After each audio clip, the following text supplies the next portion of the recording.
Hello friends, ನಿಮ್ಮೆಲ್ಲರಿಗೂ ನಮ್ಮ like ಚಾನಲ್ಗೆ ಸ್ವಾಗತ. ಇಂದಿನ ದ ಹಿಂದೂ ದಿನಪತ್ರಿಕೆ ವಿಶ್ಲೇಷಣೆ ಕೆಳಗೆ ಮಾರ್ಚ್ 5, 2021 ಈ ದಿನಾಂಕದ ಸುದ್ದಿ ವಿಶ್ಲೇಷಣೆಯನ್ನು ಆರಂಭ ಮಾಡೋಣ. ಇವತ್ತಿನ ದಿನಪತ್ರಿಕೆಯಿಂದ ಚರ್ಚೆ ಮಾಡ್ತಿರುವಂಥ ಮೊದಲನೇ article, Bengaluru Shimla most liveable cities. ನಿಮ್ಮ mains exam, general studies paper 2 ಹಾಗೆ ನಿಮ್ಮ ಪ್ರಿಲಿಮ್ಸ್ ಎಕ್ಸಾಮ್ಗೆ ಇಂಪಾರ್ಟೆಂಟ್ ಆಗಿರುವಂಥ article. Governance, urban development, infrastructure ಈ ಎಲ್ಲ ವಿಷಯಗಳಿಗೆ ಸಂಬಂಧಿತವಾಗಿರುವಂಥ ಆರ್ಟಿಕಲ್. ಇಲ್ಲಿ ನಾವು 2 ಇಂಡೆಕ್ಸ್ಗಳ ಬಗ್ಗೆ ತಿಳ್ಕೊತಾ ಇದ್ದೀವಿ, ಈಸ್ ಆಫ್ ಲಿವಿಂಗ್ ಇಂಡೆಕ್ಸ್ ಹಾಗೂ ಮುನಿಸಿಪಲ್ ಪರ್ಫಾರ್ಮೆನ್ಸ್ ಇಂಡೆಕ್ಸ್. ನಿಮ್ಮ ಪರೀಕ್ಷೆಗೆ ಈ ಇಂಡೆಕ್ಸ್ಗಳನ್ನ ಯಾರು ತಯಾರಿಸ್ತಾರೆ, ಯಾಕೆ ತಯಾರಿಸ್ತಾರೆ, ಹೇಗೆ ತಯಾರಿಸ್ತಾರೆ, ಅಂದರೆ ಯಾವ ಪ್ಯಾರಾಮೀಟರ್ಸ್ನ ನೋಡಿಕೊಂಡು ತಯಾರಿಸ್ತಾರೆ, ಈ ಎಲ್ಲ ವಿಷಯಗಳು ನಿಮಗೆ ಗೊತ್ತಿರಬೇಕು. ಸೊ ಮೊದಲು ಆ ವಿಷಯಗಳನ್ನ ತಿಳ್ಕೊಂಡು ನಂತರ ಈ ವರ್ಷದ ರ್ಯಾಂಕಿಂಗನ್ನು ನೋಡೋಣ. ಈ 2 ಇಂಡೆಕ್ಸನ್ನು ತಯಾರಿಸ್ತಾ ಇರುವಂಥದ್ದು ಯೂನಿಯನ್ ಹೌಸಿಂಗ್ ಹಾಗೂ ಅರ್ಬನ್ ಅಫೇರ್ಸ್ ಮಿನಿಸ್ಟ್ರಿ.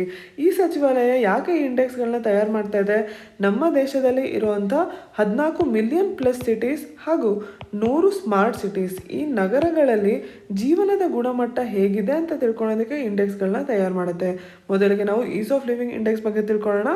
ಒಂದು ನಗರದಲ್ಲಿ ಅಲ್ಲಿಯ ನಾಗರಿಕರು ಎಷ್ಟು ಸುಲಭವಾಗಿ ಅವರ ಜೀವನವನ್ನು ನಡೆಸೋಕ್ಕೆ ಸಾಧ್ಯ ಆಗ್ತಾ ಇದೆ ಅಂತ ಈಸ್ ಆಫ್ ಲಿವಿಂಗ್ ಇಂಡೆಕ್ಸ್ನ ಮೂಲಕ ಗೊತ್ತಾಗುತ್ತೆ. ಅಲ್ಲಿಯ ಲೋಕಲ್ ಬಾಡೀಸ್ ಏನು ಸರ್ವಿಸಸ್ನ ಪ್ರೊವೈಡ್ ಮಾಡ್ತಾ ಇದೆ, ಏನು ಸೇವೆಗಳನ್ನ ಜನರಿಗೆ ದೊರಕಿಸ್ಕೊಡ್ತಾ ಇದೆ, ಅದನ್ನು ಎಷ್ಟು ಪರಿಣಾಮಕಾರಿಯಾಗಿ ದೊರಕಿಸ್ಕೊಡ್ತಾ ಇದೆ, ಅದರಿಂದ ಏನು ಔಟ್ಕಮ್ಸ್ ಜನರೇಟ್ ಆಗ್ತಾ ಇದೆ, ಆ ಔಟ್ಕಮ್ನ ಏನು ಜನ ಪರ್ಸೀವ್ ಮಾಡ್ತಾ ಇದ್ದಾರೆ, ಜನರ ದೃಷ್ಟಿಕೋನದಿಂದ ಅವ್ರಿಗೆ ಎಷ್ಟು ಸೇವೆಗಳು ಸಿಗ್ತಾ ಇದೆ, ಔಟ್ಕಮ್ಸ್ ಬರ್ತಾ ಇದೆ, ಇದೆಲ್ಲದರಿಂದ ಆ ನಗರದ ಹೋಲಿಸ್ಟಿಕ್ ವ್ಯೂ ಅಂದರೆ ಕಂಪ್ಲೀಟ್ ಅಂಡರ್ಸ್ಟ್ಯಾಂಡಿಂಗ್ ನಮಗೆ ಈಸ್ ಆಫ್ ಲಿವಿಂಗ್ ಇಂಡೆಕ್ಸ್ನ ಮೂಲಕ ಗೊತ್ತಾಗುತ್ತೆ. ಇದನ್ನು ತಯಾರು ಮಾಡೋದಕ್ಕೆ ತಿಳ್ಕೊಳ್ಳೋದಕ್ಕೆ ಬೇಕಾಗುವಂಥ ಮೌಲ್ಯಮಾಪನವನ್ನು 50 ಇಂಡಿಕೇಟರ್ಸ್ನ ಮೇಲೆ 3 ವಿಷಯಗಳಲ್ಲಿ ಮಾಡ್ತಾ ಇದ್ದಾರೆ. ಒಂದು, ಜೀವನದ ಗುಣಮಟ್ಟ, ಅಲ್ಲಿಯ ಜನರ ಜೀವನದ ಗುಣಮಟ್ಟ ಹೇಗಿದೆ, ಕ್ವಾಲಿಟಿ ಆಫ್ ಲೈಫ್ ಹೇಗಿದೆ, ಹಾಗೆ ಆರ್ಥಿಕ ಪರಿಸ್ಥಿತಿ, ಎಕನಾಮಿಕ್ ಎಬಿಲಿಟಿ ಏನಿದೆ, ಹಾಗೂ ಆ ನಗರದ ಸಸ್ಟೈನಬಿಲಿಟಿ, ಸುಸ್ಥಿರತೆ ಎಷ್ಟಿದೆ, ಇದರ ಮೇಲೆ ಈಸ್ ಆಫ್ ಲಿವಿಂಗ್ ಇಂಡೆಕ್ಸ್ನ ತಯಾರು ಮಾಡ್ತಾ ಇದ್ದಾರೆ. ಬೇರೆ ಬೇರೆ ಇಂಡೆಕ್ಸ್ಗಳಿಗೆ ಹೋಲಿಸಿದಾಗ ಈಸ್ ಆಫ್ ಲಿವಿಂಗ್ ಇಂಡೆಕ್ಸ್ನ ವಿಶೇಷತೆ ಏನು ಅಂತಂದರೆ ಈ ಸಿಟಿಸನ್ ಪರ್ಸೆಪ್ಷನ್ ಸರ್ವೆ. ಅಂದರೆ ಸಾಮಾನ್ಯವಾಗಿ ಒಂದು ಪ್ರದೇಶದಲ್ಲಿ ಸರ್ಕಾರ ಏನೇನು ದೊರಕಿಸ್ಕೊಡ್ಬೇಕು ಅದನ್ನು ದೊರಕಿಸ್ಕೊಡ್ತಾ ಇರುತ್ತೆ, ಆದರೆ ಅದೆಷ್ಟು ಜನರಿಗೆ, ನಾಗರಿಕರಿಗೆ ಮುಟ್ತಾ ಇದೆ, ಅವ್ರ ಪ್ರಕಾರ ಅವ್ರಿಗೆ ಎಷ್ಟು ಸಿಗ್ತಾ ಇದೆ, ಇದ್ರ ಬಗ್ಗೆ ಯಾವತ್ತೂ ತಿಳ್ಕೊಳೋದಿಲ್ಲ. ಆದರೆ ಈಸ್ ಆಫ್ ಲಿವಿಂಗ್ ಇಂಡೆಕ್ಸಲ್ಲಿ ಅದನ್ನು ನಾವು ವಿಶೇಷವಾಗಿ ತಿಳ್ಕೊತಾ ಇದ್ದೀವಿ. ಸೊ ಇದ್ರ ಬಗ್ಗೆ ನಿಮಗೆ ನೆನಪಿರಲಿ. ಈ ರೀತಿ ಜನರ ದೃಷ್ಟಿಕೋನವನ್ನು ತಿಳ್ಕೊಳ್ಳೋದ್ರಿಂದ ಏನು ಸಾಧ್ಯ ಆಗುತ್ತೆ, ಗ್ರೌಂಡ್ ಲೆವೆಲಲ್ಲಿ ನಿಜವಾಗ್ಲೂ ಎಷ್ಟು ಅವ್ರಿಗೆ ಸಿಕ್ಕಿದೆ ಇದ್ರ ಬಗ್ಗೆ ನಮಗೆ ಮಾಹಿತಿ ಸಿಗುತ್ತೆ. ಈ ಮಾಹಿತಿಯಿಂದ ಸರ್ಕಾರ ತಮ್ಮ ನೀತಿಗಳನ್ನ ಬದಲಾಯಿಸ್ಕೊಳೋಕ್ಕೆ ಸಾಧ್ಯ ಆಗುತ್ತೆ. ಇದನ್ನೇ ಎವಿಡೆನ್ಸ್ ಬೇಸ್ಡ್ ಪಾಲಿಸಿ ಮೇಕಿಂಗ್ ಅಂತ ಹೇಳ್ತಾ ಇದ್ದಾರೆ. ಹಾಗಾಗಿ ಈಸ್ ಆಫ್ ಲಿವಿಂಗ್ ಇಂಡೆಕ್ಸಿಂದಾಗಿ ಒಂದು ನಗರ ಪ್ರದೇಶದಲ್ಲಿ ಆ್ಯಕ್ಚುಲಿ ಏನು ಅವಶ್ಯಕತೆ ಇದೆ ಅದ್ರ ಪ್ರಕಾರ ಸರ್ಕಾರ ನೀತಿ ಮಾಡೋಕ್ಕೆ ಸಾಧ್ಯ ಆಗುತ್ತೆ. ಯುನೈಟೆಡ್ ನೇಷನ್ ಕೆಳಗೆ ಏನು ಸುಸ್ಥಿರ ಅಭಿವೃದ್ಧಿಗೆ ಅಂತ ನಾವು ಸಸ್ಟೈನಬಲ್ ಡೆವಲಪ್ಮೆಂಟ್ ಗೋಲ್ಸ್ನ ಮಾಡ್ಕೊಂಡಿದ್ದೀವಿ, ಅದನ್ನು ರೀಚ್ ಮಾಡ್ಕೊಳೋದಕ್ಕೆ 2030 ಅಷ್ಟೊತ್ತಿಗೆ ಆ ನಗರದಲ್ಲಿ ಅಭಿವೃದ್ಧಿ ಮಾಡೋಕ್ಕೆ ಸಾಧ್ಯ ಆಗುತ್ತೆ. ಹಾಗೆ ಬೇರೆ ಬೇರೆ ನಗರಗಳಲ್ಲಿ ಏನು ನೀತಿ ಇದೆ, ಏನು ಸ್ಕೀಮ್ಸ್ ಇದೆ, ಅದರಿಂದ ಏನು ಔಟ್ಕಮ್ಸ್ ಬರ್ತಾ ಇದೆ, ಅದನ್ನೆಲ್ಲ ಮೌಲ್ಯಮಾಪನ ಮಾಡೋಕ್ಕೆ ಸಾಧ್ಯ ಆಗುತ್ತೆ. ಕಂಪೇರ್ ಮಾಡಿ ನಮಗೆ ಸರಿಯಾದ ನೀತಿಯನ್ನು, ಸರಿಯಾದ ಅಭಿವೃದ್ಧಿಯನ್ನು, ಬೇಕಾಗಿರೋ ಅಭಿವೃದ್ಧಿಯನ್ನು ತೊಗೊಂಬರೋಕ್ಕೆ ಸಾಧ್ಯ ಆಗುತ್ತೆ. ಇದೆಲ್ಲ ಈಸ್ ಆಫ್ ಲಿವಿಂಗ್ ಇಂಡೆಕ್ಸ್ನ ಕೀ ಆಬ್ಜೆಕ್ಟಿವ್ಸ್, ಉದ್ದೇಶಗಳು. 2020 ಈಸ್ ಆಫ್ ಲಿವಿಂಗ್ ಇಂಡೆಕ್ಸ್ನ ಕೆಳಗೆ 111 ಸಿಟೀಸ್ನ ಮೌಲ್ಯಮಾಪನ ಮಾಡಿದ್ದಾರೆ. ಅದನ್ನು 2 ಕ್ಯಾಟಗರಿಯಲ್ಲಿ ಮಾಡಿದ್ದಾರೆ. ಮೊದಲನೇ ಕ್ಯಾಟಗರಿ 1 ಮಿಲಿಯನ್ಗಿಂತ ಜಾಸ್ತಿ ಜನಸಂಖ್ಯೆ ಇರುವಂಥದ್ದು, ಇನ್ನೊಂದು 1 ಮಿಲಿಯನ್ಗಿಂತ ಕಮ್ಮಿ ಜನಸಂಖ್ಯೆ ಇರುವಂಥ ನಗರಗಳು. 1 ಮಿಲಿಯನ್ಗಿಂತ ಜಾಸ್ತಿ ಜನಸಂಖ್ಯೆ ಇರುವಂಥ ನಗರಗಳಲ್ಲಿ ಬೆಂಗಳೂರು ಮೊದಲನೇ ಸ್ಥಾನವನ್ನು ಪಡೆದಿದೆ. ಅದರ ನಂತರ ಪುಣೆ, ಅಹಮದಾಬಾದ್, ಚೆನ್ನೈ, ಸೂರತ್, ನವಿ ಮುಂಬೈ, ಕೊಯಂಬತ್ತೂರು ಹಾಗೂ ವಡೋದರ. 1 ಮಿಲಿಯನ್ಗಿಂತ ಕಮ್ಮಿ ಜನಸಂಖ್ಯೆ ಇರುವಂಥ ನಗರಗಳಲ್ಲಿ ಶಿಮ್ಲಾ ಟಾಪ್ ಮಾಡಿದೆ. ಅದರ ನಂತರ ಭುವನೇಶ್ವರ್, ಸಿಲ್ವಸ್ಸಾ, ಕಾಕಿನಾಡ, ಸೇಲಂ, ವೆಲ್ಲೋರ್, ಗಾಂಧಿನಗರ್, ಗುರುಗ್ರಾಮ್, ದಾವಣಗೆರೆ ಹಾಗೂ Tiruchirappalli. So is of living ಇಂಡೆಕ್ಸ್ನಲ್ಲಿ ನಾವು ಕರ್ನಾಟಕದಿಂದ 2 ನಗರಗಳನ್ನ ನೋಡ್ತಾ ಇದ್ದೀವಿ. 1 ಮಿಲಿಯನ್ ಪ್ಲಸ್ ಜನಸಂಖ್ಯೆ ಇರೋ ಕ್ಯಾಟಗರಿಯಲ್ಲಿ ಬೆಂಗಳೂರನ್ನು ನೋಡ್ತಾ ಇದ್ದೀವಿ ಟಾಪ್ 10ಅಲ್ಲಿ. ಟಾಪಲ್ಲಿ 1 ಮಿಲಿಯನ್ಗಿಂತ ಕಮ್ಮಿ ಜನಸಂಖ್ಯೆ ಇರುವಂಥ ಸಿಟೀಸ್ನ ಕ್ಯಾಟಗರಿಯಲ್ಲಿ ಟಾಪ್ 10ಅಲ್ಲಿ ನಾವು ದಾವಣಗೆರೆಯನ್ನು ನೋಡ್ತಾ ಇದ್ದೀವಿ. ನಿಮ್ಮ KPSC ಪರೀಕ್ಷೆ ಹಾಗೂ ರಾಜ್ಯ ಮಟ್ಟದ ಬೇರೆ ಪರೀಕ್ಷೆಗಳಿಗೆ ಇದು ನಿಮಗೆ ನೆನಪಿರಬೇಕಾಗಿರುವಂಥ fact. Ease of living index ಥರನೇ ಯೂನಿಯನ್ ಹೌಸಿಂಗ್ ಹಾಗೂ urban affairs ministry municipal performance index ಅಂತ ಇನ್ನೊಂದು ಇಂಡೆಕ್ಸನ್ನು ತಯಾರು ಮಾಡುತ್ತೆ. ಇದರಲ್ಲಿ 111 ಮುನಿಸಿಪಾಲಿಟೀಸ್ನ ಮೌಲ್ಯಮಾಪನ ಮಾಡಲಾಗುತ್ತೆ. ಯಾವ ಬೇಸಿಸ್ ಮೇಲೆ ಮಾಡಲಾಗುತ್ತೆ? ಈ 5 ಎನೇಬಲರ್ಸ್: ಸರ್ವಿಸ್, ಫೈನಾನ್ಸ್, ಪ್ಲಾನಿಂಗ್, ಟೆಕ್ನಾಲಜಿ ಹಾಗೂ ಗವರ್ನೆನ್ಸ್. ಈ 5 ಕ್ಯಾಟಗರಿಯಲ್ಲಿ 100 ಇಂಡಿಕೇಟರ್ಸ್ನ ಮಾಡಿ ಆ ಇಂಡಿಕೇಟರ್ಸ್ನ ಮೇಲೆ ಆ ಪ್ರದೇಶದಲ್ಲಿ ಪರ್ಫಾರ್ಮೆನ್ಸ್ ಅಸೆಸ್ಮೆಂಟ್ನ ಮಾಡಲಾಗುತ್ತೆ. ಇದರಿಂದ ಏನಾಗುತ್ತೆ, ಆ ಪ್ರದೇಶದಲ್ಲಿ ಬೆಟರ್ ಪ್ಲಾನಿಂಗ್ ಮಾಡೋಕ್ಕಾಗುತ್ತೆ, ಆಡಳಿತ ಬೆಟರ್ ಮಾಡೋಕ್ಕಾಗುತ್ತೆ, filling the gaps in city administration. ಅಂದರೆ ಆ ಪ್ರದೇಶದಲ್ಲಿ ಏನು ಅವಶ್ಯಕತೆ ಇದೆ, ಏನು ಅವಶ್ಯಕತೆಯನ್ನು ಪೂರೈಸೋಕ್ಕೆ ಸಾಧ್ಯ ಆಗಿಲ್ಲ, ಆ ಗ್ಯಾಪ್ ಇದೆಯಲ್ಲ ಅದನ್ನು ನಮಗೆ ಈ ಇಂಡೆಕ್ಸ್ನಿಂದ ತಿಳ್ಕೊಂಡು ಮಾಡೋಕ್ಕೆ ಸಾಧ್ಯ ಆಗುತ್ತೆ. ಕೊನೆಯದಾಗಿ ಎಲ್ಲದಕ್ಕಿಂತ ಮುಖ್ಯವಾಗಿ ಆ ಪ್ರದೇಶದಲ್ಲಿ ಇರುವಂಥ ನಾಗರಿಕರ ಜೀವನವನ್ನು ಉತ್ತಮಗೊಳಿಸೋಕ್ಕೆ ಸಾಧ್ಯ ಆಗುತ್ತೆ. ಇದೇ ಈ ಮುನ್ಸಿಪಲ್ ಪರ್ಫಾರ್ಮೆನ್ಸ್ ಇಂಡೆಕ್ಸ್ನ ಮೇನ್ ಉದ್ದೇಶ.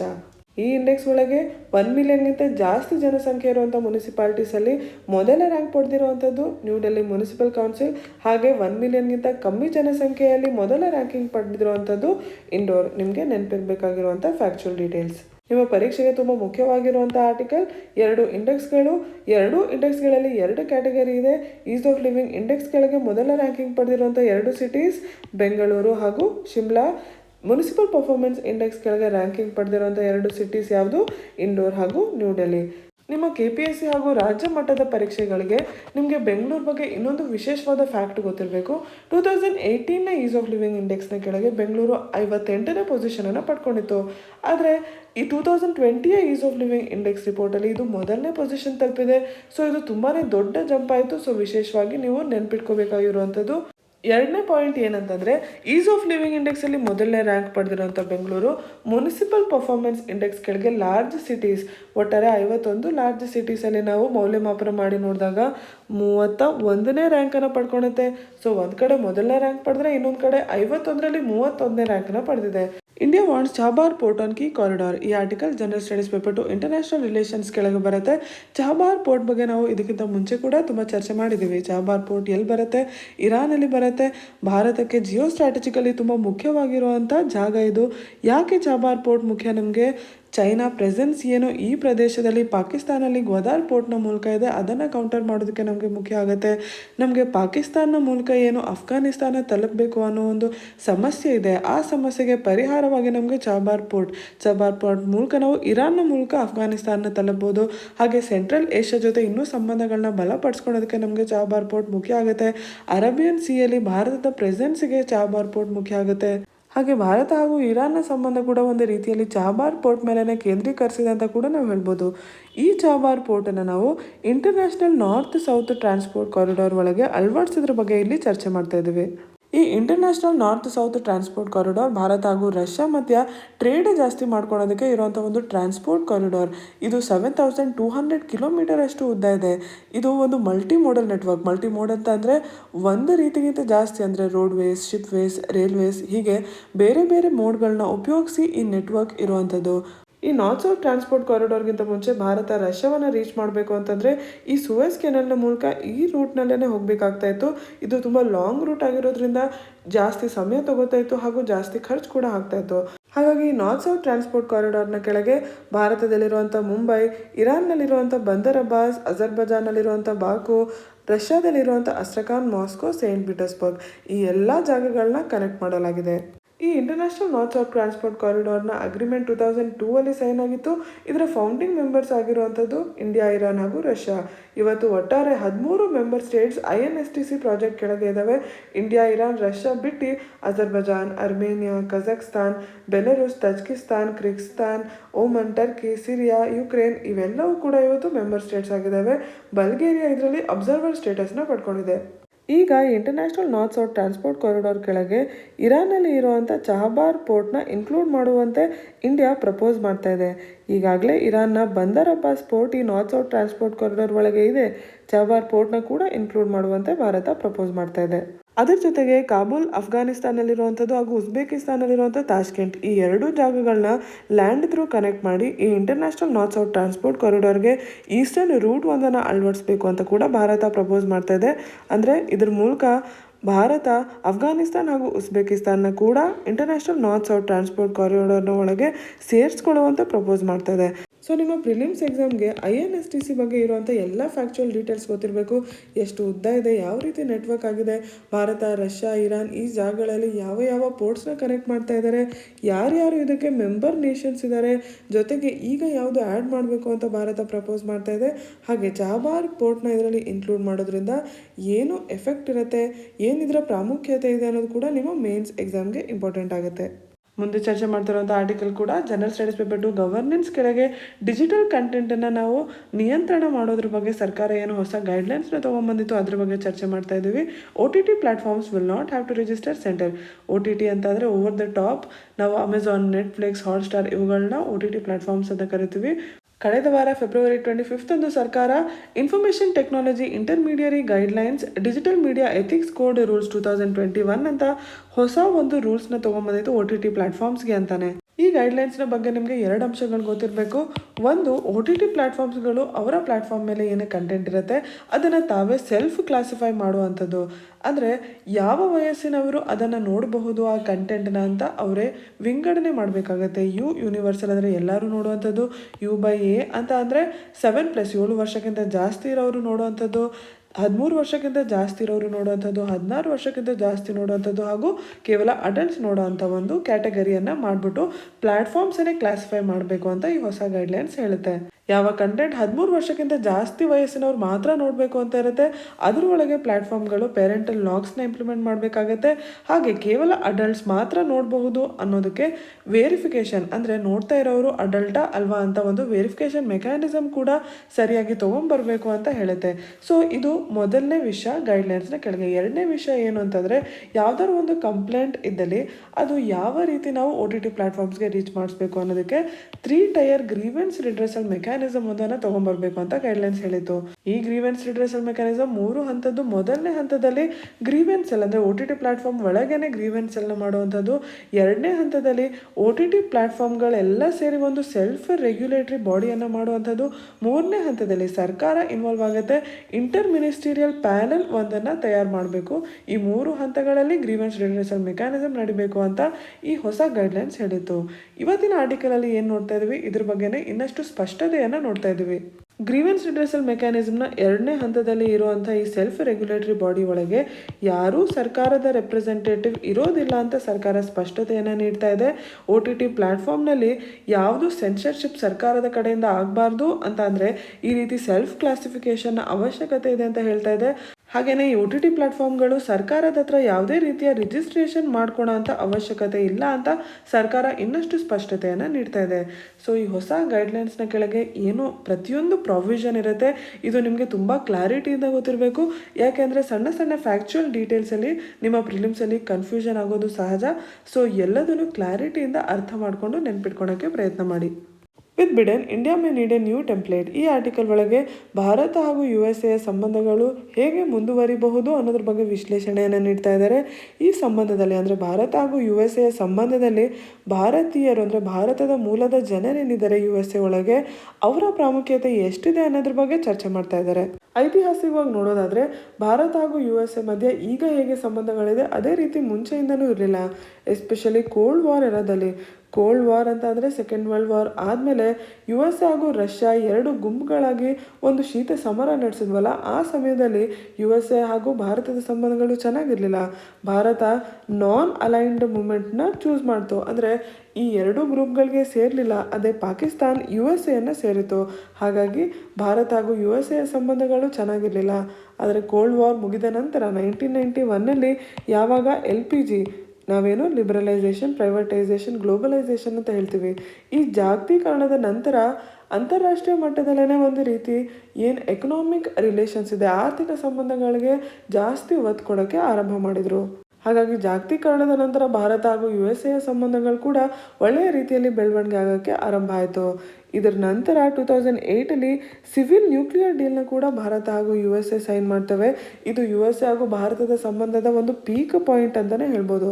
ಹಾಗೆ ಲೋ ಪಾಯಿಂಟ್ ಅಂತ ನೋಡೋದಾದರೆ ಯಾವಾಗ ಭಾರತ ತನ್ನ ನ್ಯೂಕ್ಲಿಯರ್ ಟೆಸ್ಟಿಂಗ್ನ ನಡೆಸಿತ್ತು, ಪೋಖ್ರಾನ್ ಎಕ್ಸ್ಪ್ಲೋಷನ್ಸ್ನ ಮಾಡಿತ್ತು, ಆವಾಗ USA ಭಾರತದ ಮೇಲೆ ಸ್ಯಾಂಕ್ಷನ್ಸ್ನ ಹಾಕಿತ್ತು.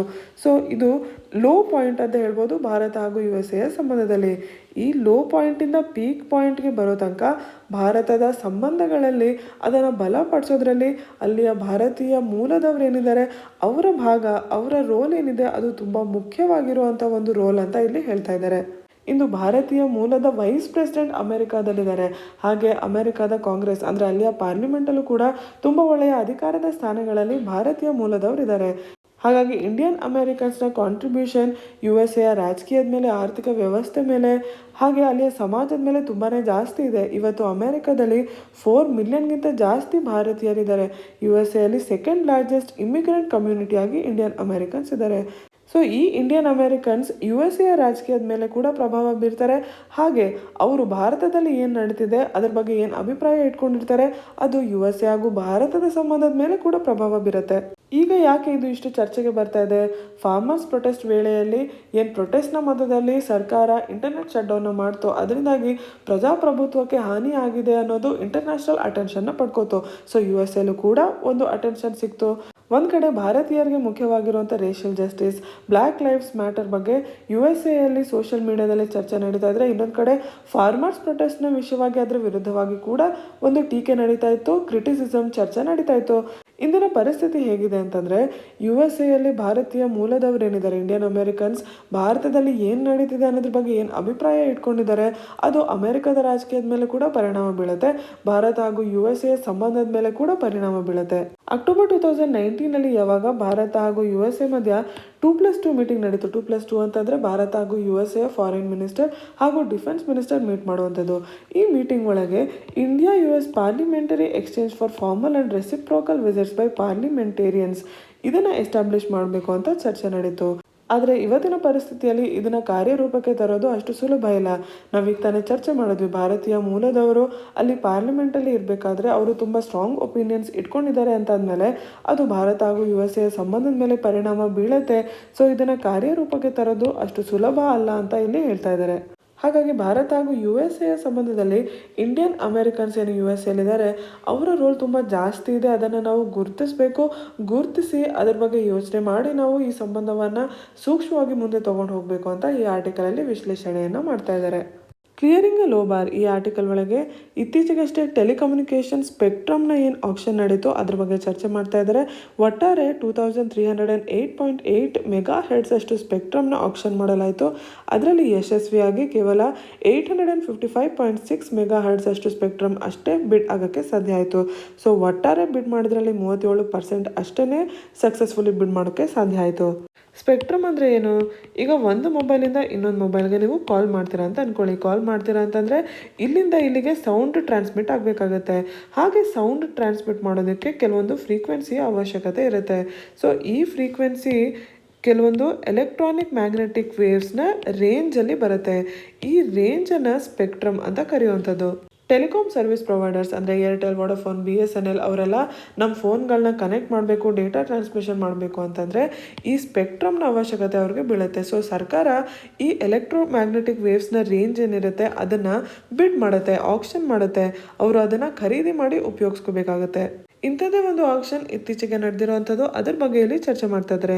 ಸೊ ಒಟ್ಟಾರೆ ಎಷ್ಟು ರೇಂಜ್ ಆಫ್ ಫ್ರೀಕ್ವೆನ್ಸೀಸ್ನ ಬಿಡ್ ಮಾಡಲಾಯಿತು ಅದರಲ್ಲಿ ಕೇವಲ 37% ಅಷ್ಟೇ ಟೆಲಿಕಾಂ ಸರ್ವಿಸ್ ಪ್ರೊವೈಡರ್ಸ್ ತೊಗೊಂಡಿದ್ದಾರೆ.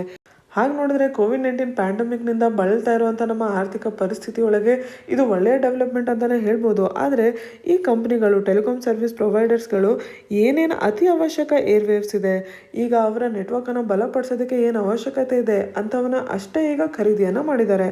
ಹಾಗೆ ನೋಡಿದ್ರೆ 700 ಮೆಗಾ ಹರ್ಟ್ಸ್ ನೆಟ್ವರ್ಕ್ನ ದಕ್ಷತೆಯನ್ನು ಜಾಸ್ತಿ ಮಾಡುತ್ತೆ. ಎಸ್ಪೆಷಲಿ ಅರ್ಬನ್ ಏರಿಯಾಸಲ್ಲಿ ಇವತ್ತು ತುಂಬ ಜಾಸ್ತಿ ಜನಸಂಖ್ಯೆ ಇದೆ, ಬಿಲ್ಡಿಂಗ್ಸ್ ಎಲ್ಲ ಹತ್ತಿರ ಇದೆ. ಹಾಗಾಗಿ ಈ ಡೆನ್ಸ್ಲಿ ಬಿಲ್ಟಪ್ ಸಿಟೀಸಲ್ಲಿ ಪುವರ್ ಸಿಗ್ನಲ್ ಪೆನೆಟ್ರೇಷನಿಂದ ತುಂಬ ಜನಕ್ಕೆ ಸಮಸ್ಯೆ ಆಗ್ತಾ ಇದೆ. ಇದಕ್ಕೆಲ್ಲ ಉಪಯೋಗ ಆಗುವಂಥದ್ದು ಈ 700 ಮೆಗಾ ಹರ್ಟ್ಸ್. ಆದರೂ ಕೂಡ ಈ ಆಕ್ಷನ್ ಒಳಗೆ ಟೆಲಿಕಾಂ ಸರ್ವಿಸ್ ಪ್ರೊವೈಡರ್ಸ್ ಇದಕ್ಕೆ ಬಿಡ್ ಮಾಡಿಲ್ಲ. ಇದು ಗಮನಿಸಬೇಕಾಗಿರುವಂಥ ವಿಷಯ ಅಂತ ಇಲ್ಲಿ ಹೇಳ್ತಾ ಇದ್ದಾರೆ. ಈಗ ಭಾರತದಲ್ಲಿ ನಾವು ಡಿಜಿಟಲ್ ಇಂಡಿಯಾಗೆ ಪುಷ್ ಕೊಡ್ತಾ ಇದ್ದೀವಿ, ಡಿಜಿಟೈಸೇಷನ್ ಆಫ್ ಎಕಾನಮಿಗೆ ಒತ್ತು ನೀಡ್ತಾ ಇದ್ದೀವಿ. ಸಾಕಷ್ಟು ಪಬ್ಲಿಕ್ ಸರ್ವಿಸಸ್ನ, ಸೇವೆಗಳನ್ನ ಜನರಿಗೆ ಡಿಜಿಟಲ್ ಡೆಲಿವರಿ ಮಾಡೋಕ್ಕೆ ಪ್ರಯತ್ನ ಮಾಡ್ತಾ ಇದ್ವಿ. ಹೀಗಿರಬೇಕಾದ್ರೆ ಪ್ರೈಸ್ ಜಾಸ್ತಿ ಇದ್ದು ಈ ಆಕ್ಷನಲ್ಲಿ 37% ಅಷ್ಟೇ ಬಿಡ್ ಆಗಿರುವಂಥದ್ದು, 7 ಮೆಗಾ ಹರ್ಟ್ಸ್ನ ಖರೀದಿ ಆಗದೆ ಇರುವಂಥದ್ದು, ಇದನ್ನು ನಾವು ಗಮನಿಸಬೇಕಾಗಿರುವಂಥದ್ದು. ನಾವೇನು ಆಕ್ಷನ್ ಫಾರ್ಮ್ಯಾಟ್ನ ಈಗ ಫಾಲೋ ಮಾಡ್ತಾ ಇದ್ವಿ ಅದು ಸರಿಯಾಗಿಲ್ವೇನೋ ಅಂತ ಕೂಡ ಇಲ್ಲಿ ಹೇಳ್ತಾ ಇದ್ದಾರೆ. ಮುಂಚೆ ಟೆಲಿಕಾಂ ಸರ್ವಿಸ್ ಪ್ರೊವೈಡರ್ಸ್ ಕಮ್ಮಿ ಜನ ಇದ್ರು, ಆದರೆ ಈಗ ಜಾಸ್ತಿ ಜನ ಇದ್ದಾರೆ. ಹೀಗಿರಬೇಕಾದ್ರೆ ಆಕ್ಷನ್ ಫಾರ್ಮ್ಯಾಟ್ನ ಅವಶ್ಯಕತೆ ಇದೆಯಾ ಅಂತ ಇಲ್ಲಿ ಪ್ರಶ್ನೆ ಮಾಡ್ತಾ ಇದ್ದಾರೆ. ಹಾಗೆ ಈ ಸ್ಪೆಕ್ಟ್ರಮ್ನ ಅನ್ರಿಯಲಿಸ್ಟಿಕ್ ಪ್ರೈಸಿಂಗ್ ಅಂದರೆ ಅದರ ಪ್ರೈಸ್ ಎಷ್ಟಿದೆ ಅದಕ್ಕಿಂತ ಜಾಸ್ತಿ ಮಾಡೋದ್ರಿಂದ ಕೂಡ ಖರೀದಿ ಆಗ್ತಾ ಇಲ್ವೇನೋ. ರೆಗ್ಯುಲೇಟರಿ ನಾರ್ಮ್ಸ್ ಇರ್ಬೋದು, ಟ್ಯಾಕ್ಸ್ ಪ್ರಾಕ್ಟೀಸಸ್ ಇರ್ಬೋದು, ಇದೆಲ್ಲ ಈ ಸೆಕ್ಟರ್ಗೆ ಸಹಾಯ ಆಗೋ ರೀತಿಯಲ್ಲಿರಬೇಕು. ಇವತ್ತಿನ ಪರಿಸ್ಥಿತಿಯಲ್ಲಿ ಈ ಸಾಂಕ್ರಾಮಿಕದ ಮಧ್ಯದಲ್ಲಿ ನಮಗೆ ಎಕನಾಮಿಕ್ ಎಂಪವರ್ಮೆಂಟ್ ಹಾಗೂ ಅಭಿವೃದ್ಧಿ ಈ ಸೆಕ್ಟರಿಂದನೇ ಸಿಗ್ತಾ ಇರುವಂಥದ್ದು. ಹಾಗಾಗಿ ಈ ಸೆಕ್ಟರ್ನ ನಾವು ವಿಶೇಷವಾಗಿ ನೋಡ್ಕೋಬೇಕು. ಹಾಗೆ ಸ್ಪೆಕ್ಟ್ರಮ್ ಆಕ್ಷನ್ ಮಾಡುವಂಥ ಪ್ರಕ್ರಿಯೆ ಏನಿದೆ ಅದನ್ನು ಕೂಡ ಬದಲಾವಣೆ ಮಾಡುವಂಥ ಅವಶ್ಯಕತೆ ಇದೆ ಅಂತ ಈ ಆರ್ಟಿಕಲಲ್ಲಿ ವಿಶ್ಲೇಷಣೆಯನ್ನು ಮಾಡ್ತಾ ಇದ್ದಾರೆ. Not so stellar in protecting personal liberty, ಇದು general studies paper 2 constitution Indian polity ಕೆಳಗೆ ಬರುತ್ತೆ. ಇಲ್ಲಿ ಕೆಲವೊಂದು ನಿರ್ದಿಷ್ಟವಾದ ಕಾನೂನು ಬಗ್ಗೆ ಚರ್ಚೆ ಮಾಡ್ತಾ ಇದ್ದಾರೆ. ಯಾವ ಕಾನೂನುಗಳು ನಮ್ಮ freedom of speech and expression, liberty ಇದಕ್ಕೆ ಸಂಬಂಧಪಟ್ಟಿದೆ ಅದ್ರ ಬಗ್ಗೆ ಇಲ್ಲಿ ಚರ್ಚೆ ಮಾಡ್ತಾ ಇದ್ದಾರೆ. ಇಲ್ಲಿ ನಿರ್ದಿಷ್ಟವಾಗಿ 3 ವಿಷಯಗಳ ಬಗ್ಗೆ ಚರ್ಚೆ ಮಾಡ್ತಾ ಇದ್ದಾರೆ. ಒಂದು ಡಿಫಮೇಷನ್ ಅಂತ ಅಂದರೆ ಬೇಕಂತಾನೆ ಇನ್ನೊಬ್ಬರಿಗೆ ಮಾನಹಾನಿ ಮಾಡುವಂಥದ್ದು. ಹಾಗೆ ಉದ್ದೇಶಪೂರ್ವಕವಾಗಿ ಹಾನಿ ಮಾಡುವಂಥದ್ದು ಅಫೆನ್ಸ್ ಇರ್ಬೋದು, ಅಪರಾಧ ಇರ್ಬೋದು. ಆದರೆ ಅದು ಪನಿಷಬಲ್ ಅಫೆನ್ಸಾ ಅಂದರೆ ಕ್ರಿಮಿನಲ್ ಲಾ ಕೆಳಗೆ ಬರುವಂಥ ದೊಡ್ಡ ಅಫೆನ್ಸಾ ಅಂತ ಇಲ್ಲಿ ಚರ್ಚೆ ಮಾಡ್ತಾ ಇದ್ದಾರೆ. ಕ್ರಿಮಿನಲ್ ಡಿಫಮೇಷನ್ ಲಾ ಇಂದ ಏನಾಗುತ್ತೆ ಅಂತಂದರೆ, ಯಾರು ಸಮಾಜದಲ್ಲಿ ಅಧಿಕಾರವನ್ನು ಹೊಂದಿರ್ತಾರೆ ಅಂಥ ವ್ಯಕ್ತಿಗಳು ಹಾಗೂ ಸರ್ಕಾರಗಳು ಅವರ ಇಂಟ್ರೆಸ್ಟ್ಗಳನ್ನ ಪ್ರೊಟೆಕ್ಟ್ ಮಾಡೋಕ್ಕೆ ಈ ಕ್ರಿಮಿನಲ್ ಲಾನ ಉಪಯೋಗಿಸ್ಕೋಬೋದು. ಹಾಗಾಗಿ ಜಗತ್ತಿನಲ್ಲಿ ಸಾಕಷ್ಟು ಪ್ರಜಾಪ್ರಭುತ್ವ ಇರುವಂಥ ದೇಶಗಳೆಲ್ಲ ಕಡೆ ಈ ಕ್ರಿಮಿನಲೈಸಿಂಗ್ ಡಿಫಮೇಷನ್ ಲಾನ ತೆಗೆದು ಹಾಕಿದ್ದಾರೆ. ಇದೇ ರೀತಿಯಲ್ಲಿ ಸೆಡಿಷನ್ ಬಗ್ಗೆ ಕೂಡ ಚರ್ಚೆ ಮಾಡ್ತಾ ಇದ್ದಾರೆ. ಸೆಡಿಷನ್ ಅಂತ ಅಂದರೆ brings or attempts to bring in to hatred or contempt or excites or attempts to excite disaffection towards government established by law in India. ಇಲ್ಲಿ ಡಿಸಫೆಕ್ಷನ್ ಅನ್ನೋ ಪದಕ್ಕೆ ಡಿಸ್ಲಾಯಲ್ಟಿ ಅಥವಾ ದ್ವೇಷದ ಭಾವನೆಗಳು ಅಂತ ಕೂಡ ಬರುತ್ತೆ. ಹಾಗಾಗಿ ಇದನ್ನು ಕೂಡ ದುರುಪಯೋಗಿಸೋಕ್ಕೆ ಜಾಸ್ತಿ ಚಾನ್ಸಸ್ ಇರುತ್ತೆ. ಹಾಗೆ ಭಾರತದ ಬ್ಲಾಸ್ಫೆಮಿ ಲಾಸ್ ಸೆಕ್ಷನ್ 153 ಕೆಳಗೆ speech that speaks to promote enmity between different communities, ಸಮುದಾಯಗಳ ಮಧ್ಯದಲ್ಲಿ ದ್ವೇಷ ಬರೋ ಹಾಗೆ ಮಾತಾಡುವಂಥದ್ದು. ಹಾಗೆ ಸೆಕ್ಷನ್ 295A ಕೆಳಗೆ ಸ್ಪೀಚ್ ದಟ್ ಔಟ್ರೇಜಸ್ ರಿಲಿಜಿಯಸ್ ಫೀಲಿಂಗ್ಸ್, ಇನ್ನೊಬ್ಬರ ಧಾರ್ಮಿಕ ಭಾವನೆಗಳಿಗೆ ಹಾನಿ ಮಾಡುವಂಥದ್ದು ಕೂಡ ಅಂತ ಇದೆ. ಈ ಕಾನೂನುಗಳು ಬ್ರಿಟಿಷರು ತಮ್ಮ ಕಾಲದಲ್ಲಿ ಉಪಯೋಗಿಸಿದಂಥ ಕಾನೂನುಗಳು. ಇವತ್ತು ಈ ಕಾನೂನುಗಳನ್ನ ಜೆನ್ಯೂನ್ ಕೇಸಸ್ ಆಫ್ ಹೇಟ್ ಸ್ಪೀಚ್ಗೆ ಉಪಯೋಗಿಸ್ತಾ ಇಲ್ಲ. ಸರ್ಕಾರ ಅವ್ರಿಗೆ ಬೇಕಾದವ್ರಿಗೆ ಟಾರ್ಗೆಟ್ ಮಾಡೋದಕ್ಕೆ ಉಪಯೋಗಿಸ್ತಾ ಇದೆ. ಹಾಗಾಗಿ ಇದು ಫ್ರೀ ಎಕ್ಸ್ಪ್ರೆಷನ್ನ ಒಂದು ಫೌಂಡೇಶನ್ನೇ ಅಲ್ಲಾಡಿಸೋ ಥರ ಒಂದು ಪರಿಸ್ಥಿತಿಯನ್ನು ತೊಗೊಂಬರ್ತಾ ಇದೆ. ಈ ಕಾನೂನುಗಳ ಮಿಸ್ಯೂಸ್ ಏನಾಗ್ತಾ ಇದೆ, ಆ ಲೂಪ್ಹೋಲ್ಸ್ನ ಸರಿ ಮಾಡೋದಕ್ಕೆ ಪಾರ್ಲಿಮೆಂಟಲ್ಲಿ ಕೂಡ ಪ್ರಯತ್ನ ಮಾಡ್ತಾ ಇಲ್ಲ. ಹಾಗೆ ಜುಡಿಷರಿ ಕೂಡ ಎಷ್ಟು ಮಾಡಬೇಕು ಅದನ್ನು ಮಾಡ್ತಾ ಇಲ್ಲ ಅಂತ ಈ ಆರ್ಟಿಕಲಲ್ಲಿ ವಿಶ್ಲೇಷಣೆ ಕೊಡ್ತಾ ಇದ್ದಾರೆ. ನಿಮ್ಮ ಪರೀಕ್ಷೆಗೆ ಕೇವಲ ಈ ಲಾಸ್ ಬಗ್ಗೆ, ನಿಮಗೆ ಡೆಮೋಕ್ರಸಿ, ಫ್ರೀಡಮ್ ಆಫ್ ಸ್ಪೀಚ್ ಬಗ್ಗೆ ಒಂದು ಎಸ್ಸೆ ಬಂತು ಅಂತ ಇಟ್ಕೊಳ್ಳಿ. ಆವಾಗ ನಿಮಗೆ ಈ ಕಾನೂನುಗಳ ಬಗ್ಗೆ ಇಂತಿಷ್ಟಾರು ಗೊತ್ತಿರಬೇಕು, ಐಡಿಯಾ ಇರಬೇಕು. ಹಾಗಾಗಿ ಇದನ್ನು ಅರ್ಥ ಮಾಡ್ಕೊಳೋಕ್ಕೆ ಪ್ರಯತ್ನ ಮಾಡಿ.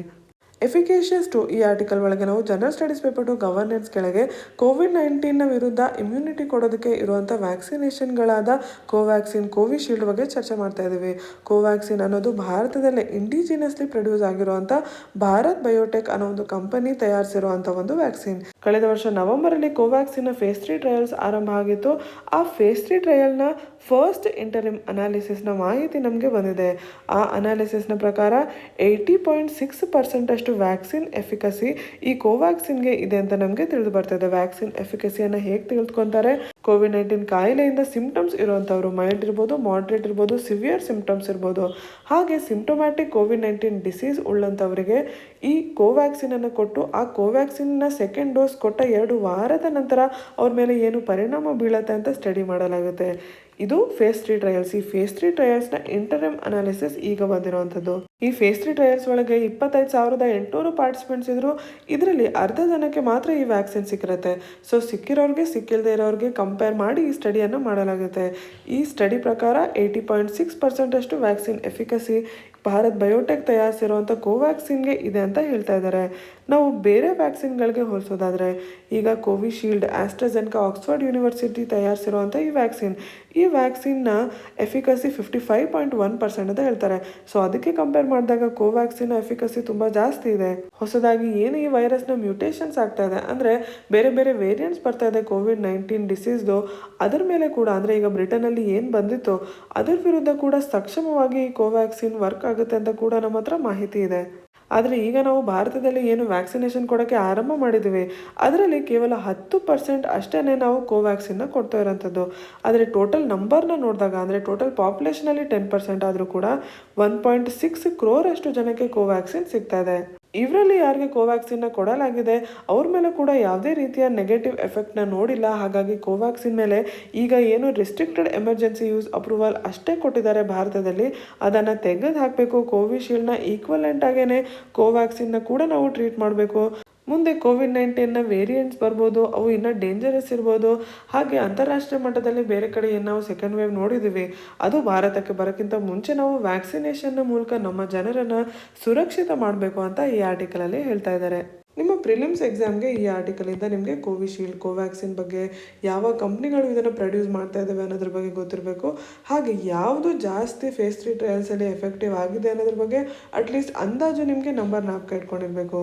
ಮೇನ್ಸ್ ಎಕ್ಸಾಮಲ್ಲಿ ವ್ಯಾಕ್ಸಿನೇಷನ್ ಗವರ್ನೆನ್ಸ್ನ ವಿಚಾರದಲ್ಲಿ ಈ ಎಲ್ಲ ಪಾಯಿಂಟ್ಸ್ಗಳು ನಿಮಗೆ ಮುಖ್ಯ ಆಗುತ್ತೆ. ಸೊ ಇಂಪಾರ್ಟೆಂಟ್ ಪಾಯಿಂಟ್ಸ್ನ ನೀವು ಇಲ್ಲಿಂದ ನೋಟ್ ಮಾಡಿಟ್ಕೊಳ್ಳಿ. ಇವತ್ತಿನ ಸಂಚಿಕೆಯಿಂದ ಈ ಪ್ರಶ್ನೆಯನ್ನು ಉತ್ತರಿಸೋಕ್ಕೆ ಪ್ರಯತ್ನ ಮಾಡಿ. Which of these is not A member nation of international north south transport corridor?